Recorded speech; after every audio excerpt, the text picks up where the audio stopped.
Batman Forever was released on June 16th, 1995. The budget, $100 million. The box office, over $336 million. I've got 7 statements here. The gentlemen are going to have to guess whether or not it's a fact or it is fiction. Also, if you're liking this content, please make sure you're clicking the like button down below. And at the end, I am going to mention the Patreon again. If you saw it in the last video, just go ahead and skip on by it. I don't mind. That's not the end of the world. But if you want to learn more about the Patreon and the fun things that we're going to have going on over there, which, by the way, is free right now, I'm going to explain more of that at the end of the video. But here we go. Let's get things started. First off, we're Batman Forever.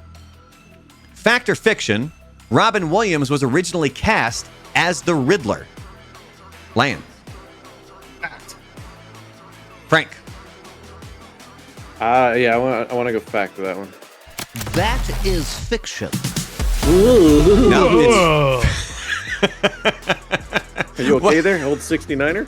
while Robin Williams, his name was floated around the press, he was never officially cast. In fact, he was reportedly still angry that Warner Brothers had used him as bait to pressure Jack Nicholson into playing the Joker in 1989's Batman. Joel Schumacher had his eye on Jim Carrey from the beginning due to Carrey's skyrocketing fame after Ace Ventura and all of the other movies that were going on, which 1994 was basically the year of Jim Carrey, right? Yeah, it was. Next up, fact or fiction. The original script for Batman Forever was dark and psychological, closer to Tim Burton's version. Frank. It's a fact. Land. Yeah, fact. That's a fact. Yeah. Early versions of the script explored Bruce Wayne's trauma and guilt more deeply, including dream sequences, a deeper subplot with his father's journal, and scenes questioning his dual identity. However, after parental complaints about Batman Returns, Warner Brothers demanded a more family-friendly movie. Burton stepped back, Schumacher took over, and the script was reworked to be more campy. Campy. I enjoyed it. Fact or fiction, Val Kilmer accepted the role of Batman without reading the script. Land. Fact. Frank. I could see him doing that just because, so we'll go fact. Big payday. That's a fact.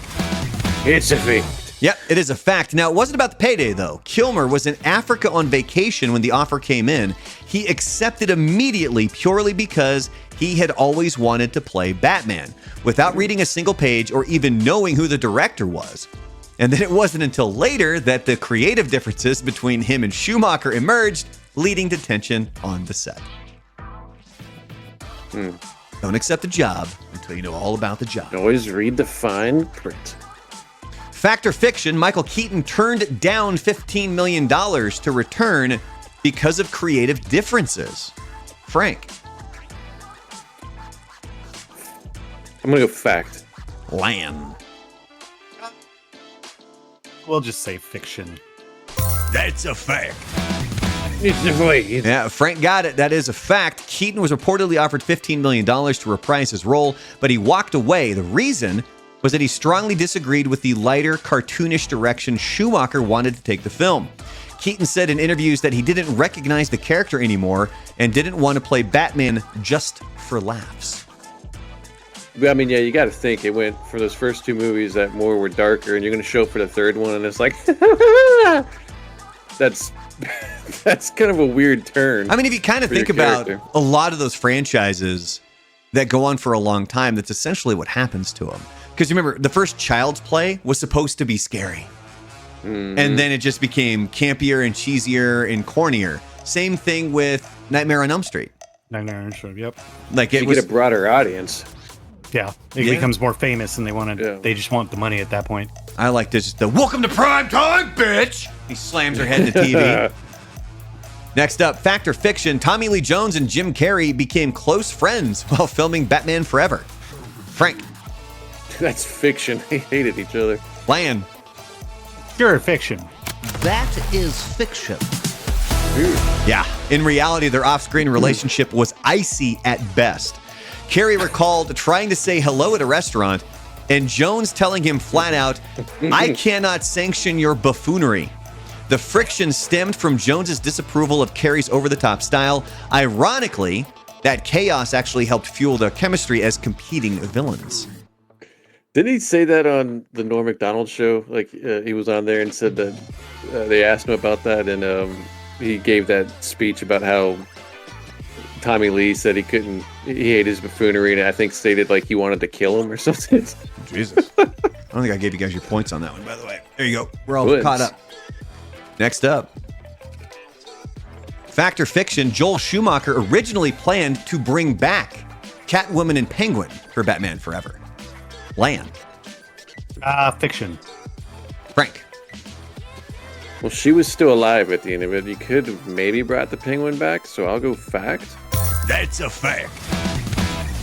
Yeah, that is a fact. Before fully committing to a fresh start, early studio discussions included continuing arcs from Batman Returns. Michelle Pfeiffer was loosely considered for a Catwoman return, and concept art featured Penguin-themed gadgets.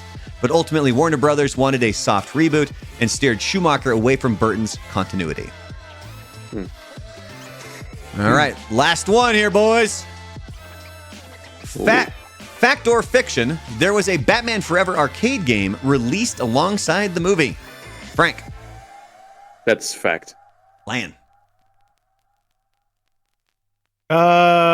Fact, sure. That's a fact. You are correct. That is a fact. Yes, and it was pretty wild. Midway released a side-scrolling Batman Forever arcade game using digitized actors, which obviously it also came out on console. It was similar to Mortal Kombat. Yeah. It featured over-the-top combat, explosive gadgets, and a co-op mode where you could play as Batman or Robin. It wasn't a huge hit, but it became a cult favorite among 90s arcade fans. I like it. They're fighting Big Riddler. Big Riddle. It's Big Riddle. Riddle. Oh, excuse me, Big Riddle. It's Big Riddle.